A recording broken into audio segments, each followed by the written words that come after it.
On this episode, you're going to hear from a New York Times best-selling author. I am talking about Pam Grout, author of E Squared and E Cubed and Jumpstart Your Metabolism and like 15 other books on inspiration and creativity and travel. I know I always say these interviews are inspiring, but this one was particularly that for me.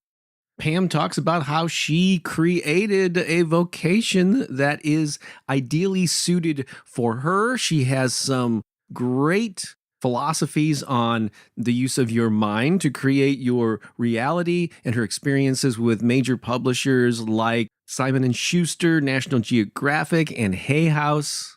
Just an all-around fun and fast-paced interview. I know you're going to love it. That interview starts right on the other side of this musical ditty. This is The Creative Entrepreneur, Season 2, Episode 16.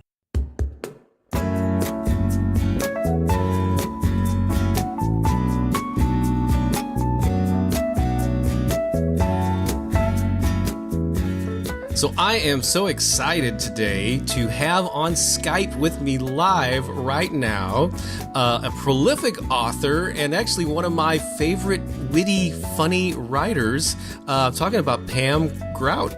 Hi, Pam. How are you?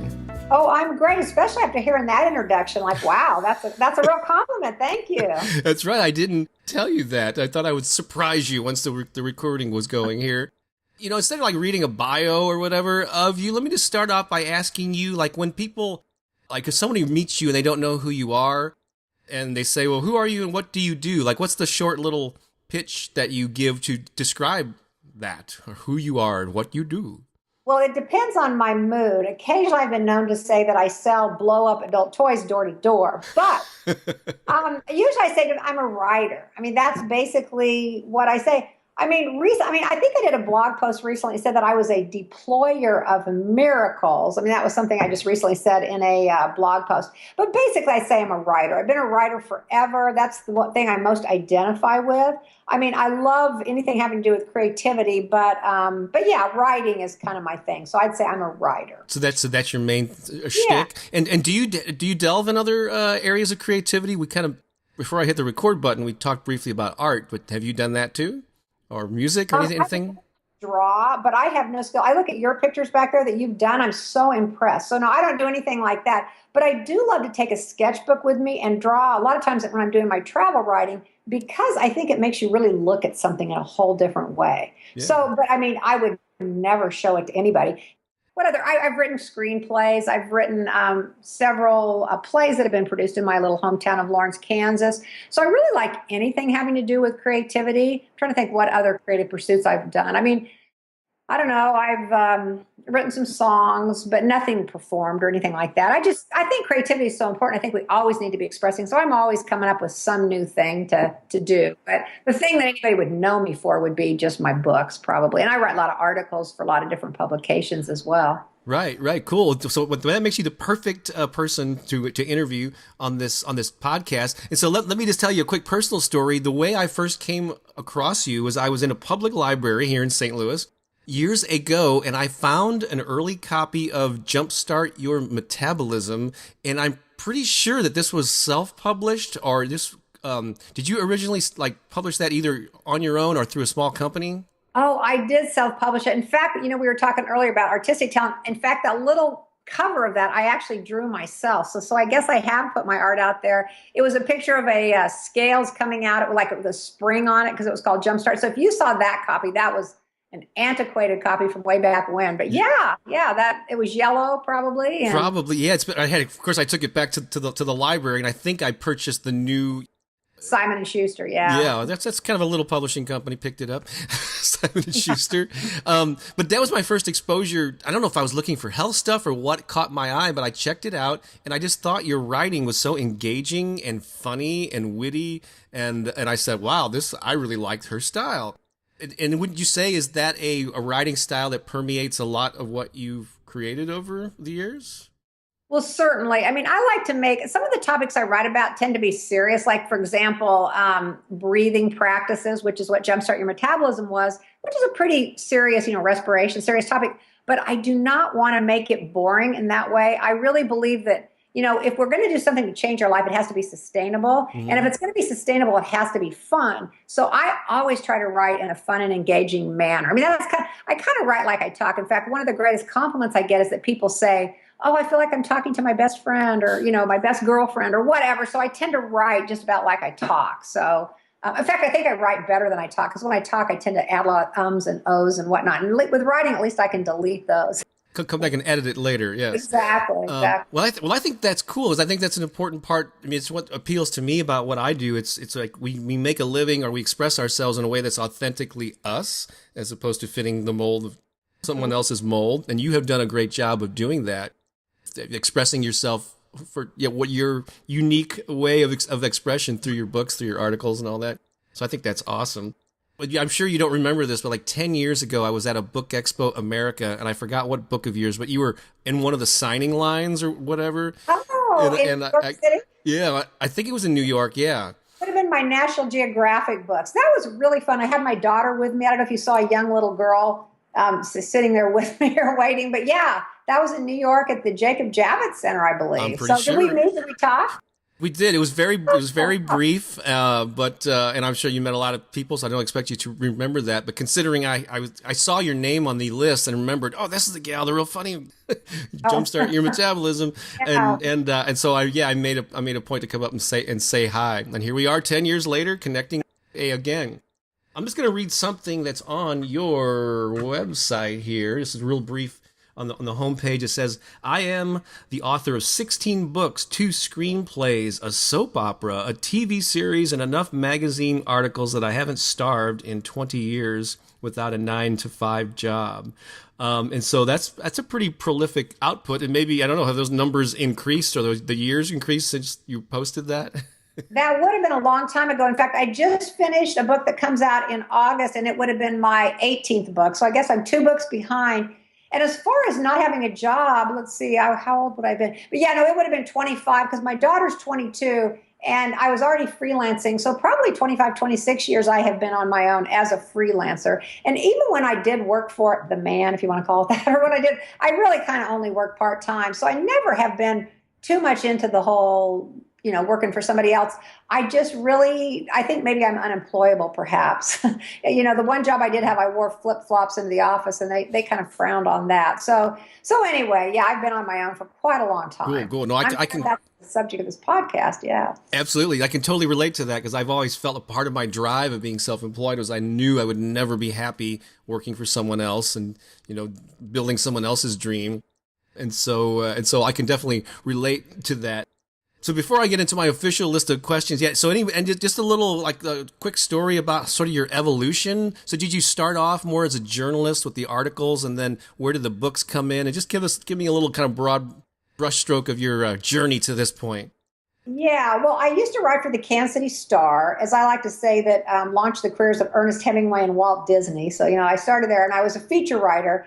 And from the time I was in college, I did a magazine article writing class. So I was always sending out query letters. So yeah, I guess your question was, yeah. So I did start writing articles, and I really like the travel articles because I have a hankering to travel. I've always loved to go places. So when you're a writer, as you know, it's like find something you're interested in and then get an assignment. And then you get to go meet the person or go visit the place or whatever it is. So I started out, doing magazine articles. And then when my daughter was born, which was 22 years ago, I thought, I need to stay home more because I was, travel writing more. So I'll do a longer form project, which of course a book is. And so I started writing books at that time. And for a while I was on pace. I did a book for every year of her life. But again, she's 22 now. And like I said, I just finished my 18th book. So I guess I got a little far behind there. But yeah. Cool. And so it should mention, in addition to Jumpstart Your Metabolism, Living Big. There's a book called Art and Soul, which sounds like it's right in alignment with this podcast. But I have a feeling, is it true that you're this E Squared and E Cubed, which are 2 Hay House books, or are those your bestsellers? Well, yeah, E Squared took off is crazy. It's been translated into almost 40 languages, and it made #1 on the New York Times bestseller list. Wow, so it was on there for 3 weeks. I mean, it's kind of funny. People go, "Oh, you're an overnight success." Well, no, this was my 16th book, so this isn't an overnight success. I was just kind of, making enough to have a decent living, enjoying my life. I mean, I'm all about freedom and flexibility and had all that. And then suddenly this book, E Squared, hit a chord with people and literally just took off. I mean, over the last few years, I've been to Peru, I've been to Japan, all these places where I'm going to speak about my book. And the funniest thing for me is that people think because you can write a book that you also can get up on stage and talk, like, hey, come give a workshop. Like, okay. So anyway, it's just funny how I've sort of made that little leap into a whole another arena, which I wasn't even pursuing. But certainly when you write a book like this, people do, want you to come talk about it. So I've done a lot of that. Right. And just in case somebody's not familiar with it, just real quickly, the topic of the book is you did some experiments related to like energetic. Maybe you can explain. Right. Yeah. E Squared. Well, it talks a lot about, in fact, it's funny because I've been, like, oh, it's the best law of attraction book. I don't even think I used that term law of attraction. I don't think I knew that term when I wrote the book, but it's a little bit about how our thoughts and our consciousness create our reality. If we look for doom and gloom, we will find doom and gloom. If we also look for joy and happiness, we will find that. So that's kind of it in a nutshell. But what I do and what's made this book different, because this topic's been around for a long time, right, is that I put 9 experiments, 9 principles that I believe are true about the universe, like 9 universal laws. And here's an experiment to try it. Don't take my word for it. Does it work for you? Does it not? I mean, it's totally up to you. So I don't want anybody to trust me. It's like, put it to work in your own life. So I set it up. I mean, I have these little lab report sheets and I put a hypothesis out there. And I literally, most of them are 48 hours. I say, hey, give it a try. What do you have to lose? 48 hours out of your life, big deal.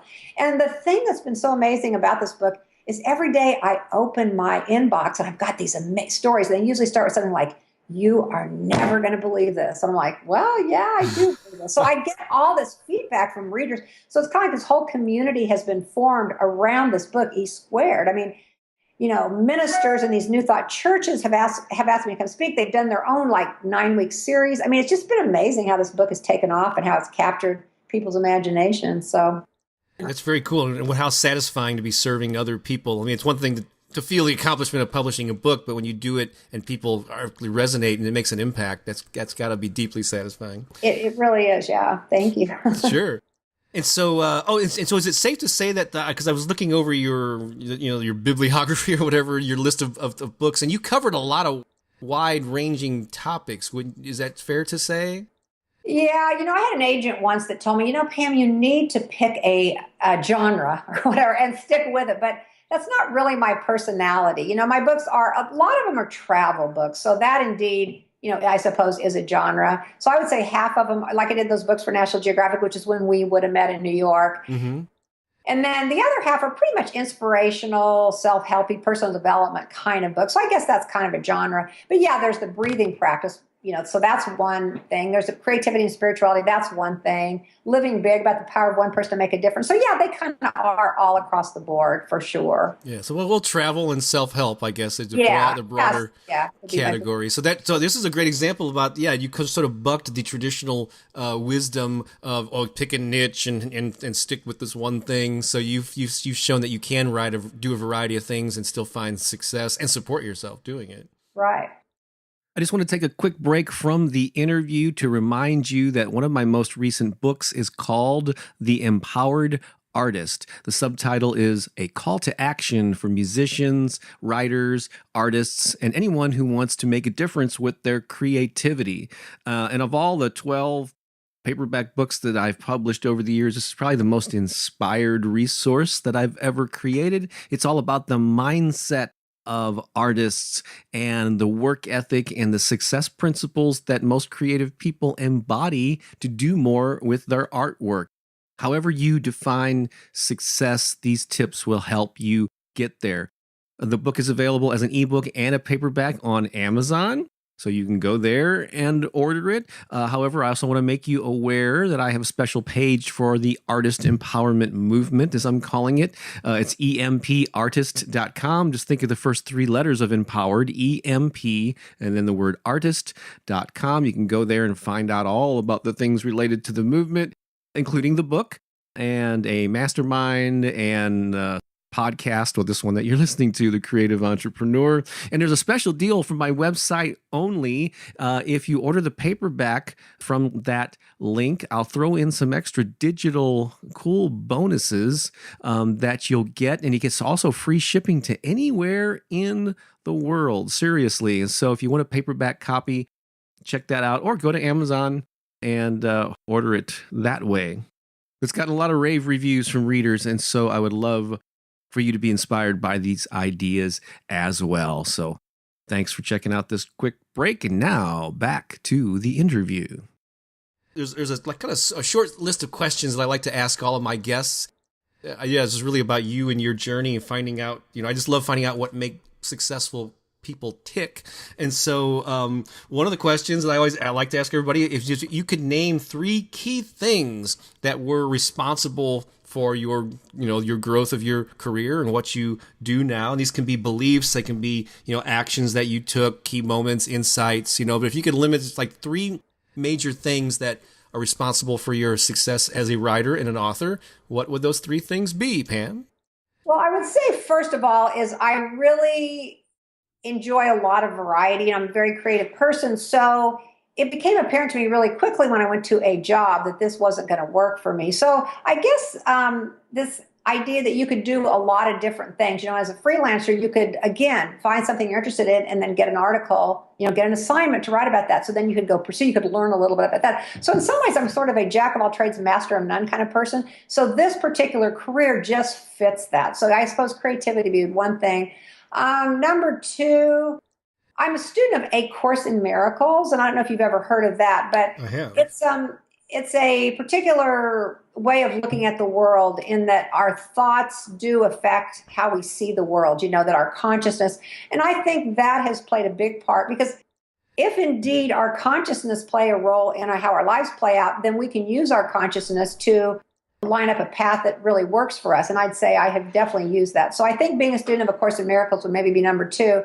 And the third thing would be, again, maybe that I'm just unemployable. I wasn't probably all that great at working for the man, so to speak, and just kind of liked having a little bit more flexibility. But I say mostly it's just this idea that I really want, I believe so strongly that every person needs to create and express. And I think that is such an important key thing of our humanity. And I think that all of us need to go for that thing that makes us feel most alive. And for whatever reason, I guess I was just, probably one of the things would be, I didn't actually mention this, but I'm just naive enough to think that I could make it work. I think, sheer dumbness, ignorance maybe, because, the world will tell you that can't happen. The world will tell you that you need to get a job. I mean, there's these rules you follow. And as long as you listen to what the world tells you, what the dominant paradigm would suggest, then no. But I was just probably naive enough to say, well, no, I'm going to do what I want to do. So probably naivety would be, as much as anything,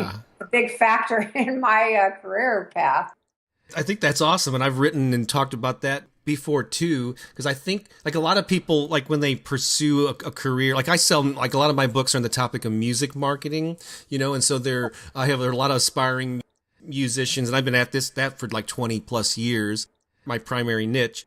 And so, but a lot of aspiring musicians, and this happens with writers, whoever, people always want to go, I need to educate myself, and I need to know the exact path, and I need to know all the rules of this industry, so I don't make any mistakes, and I actually think that there is some, you've heard I'm sure the term, the beginner's mind. I don't know if that's a Buddhist term or whatever, but there's something wonderful about that state when you don't know all the rules and you're just trying stuff, and I've been successful early on in a career.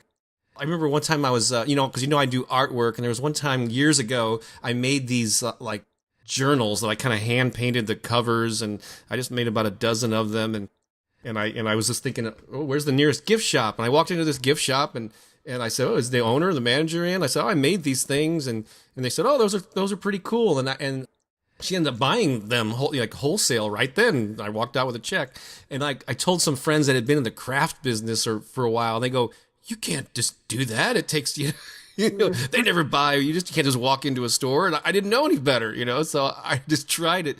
But I've seen that play out time and time again, and so I think that's an awesome perspective to have. It sounds like you embraced that too. Yes, definitely, definitely. So it sounds like you chose, yeah, I'm just kind of paraphrasing just to emphasize what you said. So you basically knew that you wanted variety, and so you chose a career path that would give you flexibility and variety so you wouldn't be doing the same thing all the time, and writing was perfect for you, right? Right, right. And I love to write. I mean, I was one of those kids that read so much in second grade. I won some award for, I don't know, reading 256 books. They were like picture books. How big deal is that? But anyway, I've always loved to write, or I mean, read. And I think when you read a lot, or when you do anything a lot, you start thinking, wow, maybe I could do that too. So I think that's really, I think I was just born to be a writer. I've always loved to write. I've always been writing forever. Back when I was a kid, when nobody said, oh, you can't make a career out of it, because when you're a kid, you're not supposed to make a career out of it. So, I just always have loved writing, loved Right. to do it. And I have a feeling that you share this with me because I've been writing since I was a kid too. So that's a big part of who I am and what I do. And I cannot relate to this topic of writer's block. Like people who go, I just don't know what to write or what to. To me, that the list is so long. I'm never going to get around to writing and covering everything that I want. Sometimes I have an avoidance to start a project or to. Can you relate to what I'm saying there?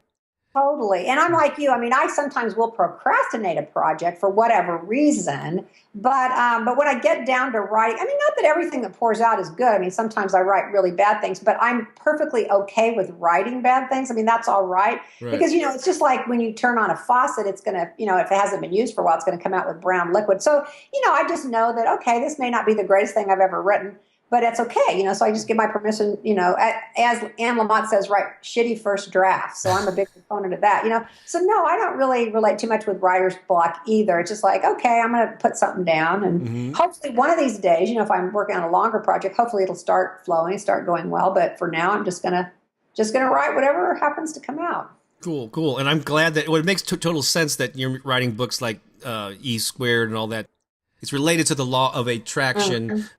But the whole thing that in the same way that you said, why can't I be a writer? Well, who's to say, there's, and so you focused on where are the opportunities here, as opposed to listening to all the crap out there about, oh, you're always going to be starving if you do that or whatever.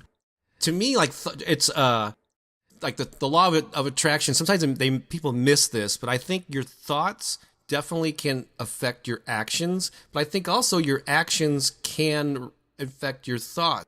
They kind of work both ways. So even if you might have doubt or uncertainty about something, just taking action on it, doing it anyway, you'll have an experience. You'll get a result. You go, oh, that wasn't as bad as I thought it would be. Maybe I can do this. So it's not all about just get it right in your mind, and then when you feel like totally empowered to take action, it's like do them both. That is such a good point. Wow, that is really an important point, because you may not feel like writing, but if you sit down and do it, eventually you might start feeling like it. So yeah, because people wait for that perfect moment, okay, the song is right there, or the poem is right there, whatever it might be. But no, if you wait for that, you start doing it, and then that inspiration comes. Always the action. That's really a good point. Oh, cool, cool. I'm a bit of a philosopher myself, Pam. So,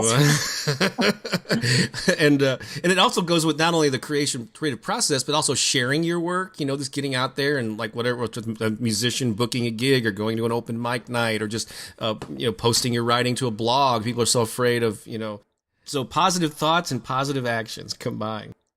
Well, awesome, Pam. That's a lot of great advice there that we've covered. Just a few more questions here. So we talked a lot about the positive aspects and the empowering things and all that. But of course, any worthy pursuit, you are faced with challenges. And so if you could maybe just share like one major business or creative challenge that you faced over the years, and like how you overcame it or what you learned from it, I think that would be cool to hear. Well, I have to say that, when the internet came in, because I've been a writer long before there was an internet, and it really did dry up a lot of my markets. I mean, I'm a stringer for People magazine, so I used to work at the Chicago Bureau. They closed that. All the magazines were shrinking. My agent was saying, hey, we're not selling. So, everything, my colleagues that work for newspapers were getting laid off. So there was a lot of fear going on, and I was tempted to buy into it. And I really remember thinking, oh, wow, I need to go get a real job. I mean, there was a period in my life, kind of when the internet sort of took over. It would have been in I don't know, 2008, 2009. It was also about the time of the financial crisis. And I really did. My daughter was getting to that age where she was getting ready to go to college. And I'm thinking, wow, maybe I made a mistake. Maybe I shouldn't have pursued all this. So I had, some dark moments there. But I guess how I got through it was by just persisting. And again, following that thing that called to me and just sort of trusting in the bigger thing. It's like, okay, well, I can give up now, but I've been doing this for so long. I mean, why not just stay with it? And the corner did turn. I had this book and then it ended up becoming this big bestseller. So I think just kind of writing out those sort of lean times, because like I said, there was serious consideration that maybe I should go get a real job or go do something else. So that would have probably been the most scary time, I suppose, because when you're young, and also you have a daughter, so she's got college, and I was her only parent, so I'm responsible for this. And, sometimes maybe that wisdom of the world, I should have been listening to my mom. Maybe my mom was right. I should have been a computer. You know what I mean? So I did have those doubts at that time. So that would probably have been the darkest time for me. Yeah. And just sticking with it and trusting, it sounds like what got you through it. And I can totally relate to that because my business is primarily internet based, and I've been online since '95, so I'm selling like 21 years. And and things changed for me, or that shift around 2008. And so I even as established as I am, and particularly in the music marketing realm, I still have to earn the attention of my followers in the same way that everyone else does. And so we make a way. So nothing is set in stone. Right. And I think the big thing, too, is when the naysayers, because a lot of people were saying, oh, it's over, life sucks. And because they did change, it went from print and, the hard copy of books, but then it morphed into this other thing online. So I think if you're willing to be a little flexible, too, because, my career isn't exactly the way it was back then, but that's okay. You have to be kind of flexible and be willing to, instead of just putting down that stone wall and saying, okay, it's all over. It's like, okay, I'm going to go ahead and bend and change with the winds, or, use my brand of creativity, my way of looking at it in this other way, instead of just assuming that it's not going to work. So that's kind of, you have to be flexible, I suppose. Yeah. I'm curious, are most of your books traditionally published, and have you and what's your relationship with self-publishing, and have you could consider those options for certain titles now that that you're established? Yeah, all of my books for the most part have been with traditional publishers. However, I did publish 2 books, Jumpstart Your Metabolism, like you said, you saw that copy. Yeah. I did self-publish that one. And then I also self-published a little book that I published on brown grocery bags. It was at Earth Day. It was Recycle This Book and 72 and a half Other Ways to Save Your Mama Earth. So it was 72 and a half little ways to be more environmentally friendly. And that was a fun project. And it never, took off in a big way. It got some reviews and it got a lot of publicity around here. But it was just kind of my way. Again, it was something I was interested in. I wanted to be friendlier to the planet. I wanted to learn about ways to be more green. So I ended up writing a book about it. So, that just goes to show how, you get interested in something. And that was just a fun project I did for Earth Day. And I self-published it because I knew I could get it out quickly. You send it off to a publisher and it takes a while. Like this book that comes out in August. I mean, I first turned it in a year ago. You know what I mean? There's that whole process. I know. Yeah. And if you self-publish, you can do it quicker. And I sometimes think, don't tell Hay House this because, they're pretty happy with me, I suppose. But sometimes I think about self-publishing again, just as an experiment. Now I've got a little bit of a name, a little bit of a following. It might be interesting to do another self-publishing project. But yes, I have done 2 of those. The rest of them are with traditional publishers, from, Simon & Schuster to National Geographic to, Hay House with these recent books. Yeah. My publishing experience is almost like a flip side of that, of the 12 paperback books, and then I have another dozen ebooks only that are out there. All but 2 of them I independently published myself, and 2 books were put out by smaller companies that have since gone out of business. So I'm a big proponent of the DIY movement. And of course, when there's obviously Simon & Schuster and Hay House and National Geographic. There's a lot of clout with that, and there's I think there's a perception amongst maybe new authors that anytime you get a traditional publishing deal, that they take care of everything, and that you're going to be on the bestseller lists or in bookstores. But with your experience with traditional publishers, is it sort of like the author's still involved in marketing They don't do everything for you. Totally. In fact, even Hay House, they sent me a book when, E Squared came out. It was called Platform. It was about building your platform, about blogging every day, the Twitter, the whole thing, the whole social media thing. And I was kind of a newbie about that. I mean, I used to try to promote my books, like trying to get on, radio interviews or trying to get on Oprah like every other author. So I was sort of doing it in more that traditional way. But no, I have always promoted my books. And I think because I had self-published that Jumpstart Your Metabolism, which actually did really well because I was really hustling it, man. I was working at it. I was gonna turn it because it was an experiment. So I did know. So I kind of know a little bit how to do that. But no, the author still does everything. I mean, that is really the bottom line. In fact, even Hay House with this book that did take off, they didn't put their resources into it until it took off. It started getting social media buzz. People started talking about it for whatever reason. People loved it, so they were all Facebook, whatever. And then they got, Wayne Dyer and Louise Hay and all these people to talk about it. So, it was after the buzz was created that they sort of got involved. They hadn't spent any money on it, or, you know what I mean? Just they paid me a pittance, really. And then, of course, it did just take off, ballooned in this amazing way. So, yeah, no, you are so right. It's always the artist that is responsible for that as well. It's nice to confirm that with a real live, traditionally published author. And so, speaking of books, I mean, obviously, you've written a lot of books. But if you could name one or maybe two books that sort of changed your life, are really meaningful to you in your journey, what would that title or titles be?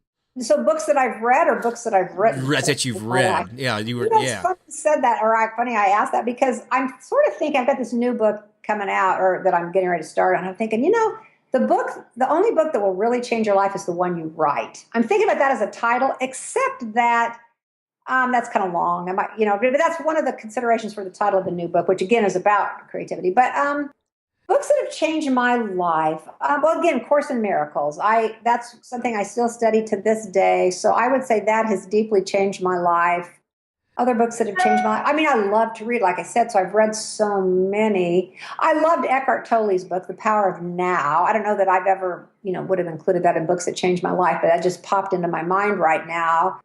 I guess when I think of changing your life, I tend to think of nonfiction because I think if it's something about personal development, but changing your life as far as a great novel, I've read so many amazing novels in my life as well, because I read everything, not just, personal development.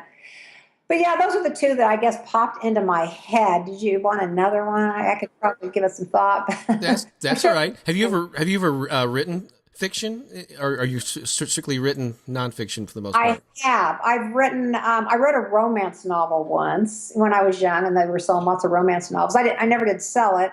I've written a couple theater pieces. I've written a TV series, the pilot for a TV series. So that again is fiction.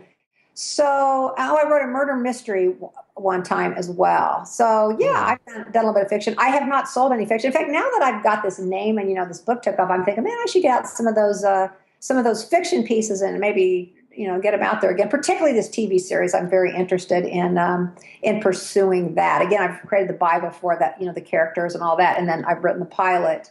And cool. I love it. And it's, again, it's an environmental piece, but it's also a fun piece. So, so there's just reasons to possibly resurrect that.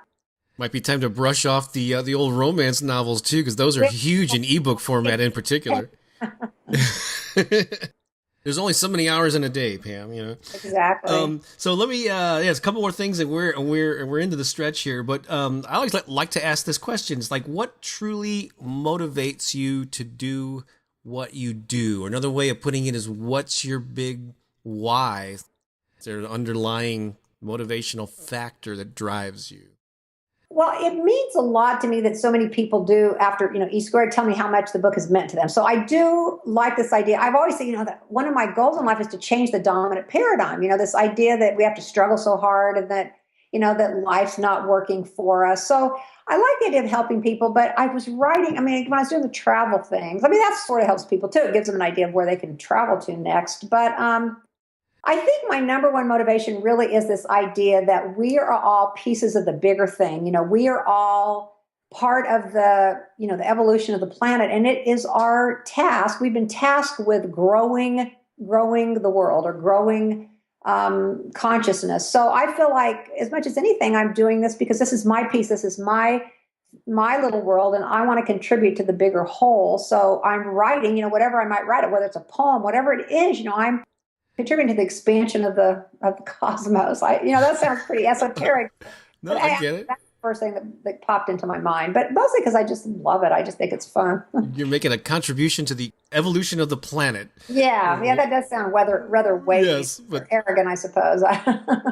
but there's a bigger picture than just, I like to write and it satisfies my personal itch to write. I mean, I like having a bigger mission, For me, it's to inspire and empower, musicians, authors, and creative entrepreneurs to use their know-how and their talents to make a living and make a difference in the world, which is kind of a mouthful, too. That's a beautiful mission statement. To me, it's a much better question. Like if you get up in the morning, I don't do this every morning, but instead of saying how many books can I sell, or or some kind of other business metric, instead ask yourself, what can I do today to inspire more people, and do that through the things that are authentically who I am. Yeah, you're going to live a more fulfilling life and serve humanity. So no, I totally get it. And so what's on the horizon? You kind of hinted at some other books, but future plans, or as I think Mark Victor Hansen likes to say, what's your big, hairy, audacious goal coming up for you? Oh, I love that. Hairy, audacious goal. Big, hairy, audacious goal. Yeah, that's great. Well, I suppose hairy and audacious would probably be the TV series. And again, I've got this other creativity book that's the next, that'll actually be me sitting down and meeting a deadline for, would be the creativity book. But then after that, I think I'm going to, so it seems more hairy and audacious to do the TV, to kind of bring that back out and brush it up and, maybe send it out there again. So that might be the most hairiest and audacious. A few exciting trips coming up too. I'm going to Thailand in October to actually work with some screenwriters, some women screenwriters. So that's like, wow, that's kind of interesting. Who knows what? Maybe I better get that TV series ready for when I go and meet with these screenwriters. So a few things like that as well. Yeah. So the book and then the TV series. Cool. And in the creativity book, is that title under wraps until it's published, I guess, or at least the topic? One of the potential titles is the book the best book to change your life is the one that you write. But don't you think that's a little too long probably for a book? So is it geared for writers specifically? No, then? It's all creative people. It's about, but again, I'm into this, we're connected to the cosmos, the bigger thing. So it's like, it's about spirituality and creativity. So it has a combination of the two. So it's like hooking into the bigger thing. You might call it the muses. Some creative people call it the muses. I mean, I always make an invocation to the muses, like, okay, help me here. Help me with what I'm writing. I want to be the channel for something bigger, something better than what my little pea brain can come up with. So it's a little bit about that, kind of hooking up to the bigger thing and then, doing your creativity. But it is artists, painters, anybody, dancers. It could apply to everybody. Cool. Can I ask what publisher that's going through? That's Hay House. That's another Hay House book? One that comes out in August. I sold a 2-book deal.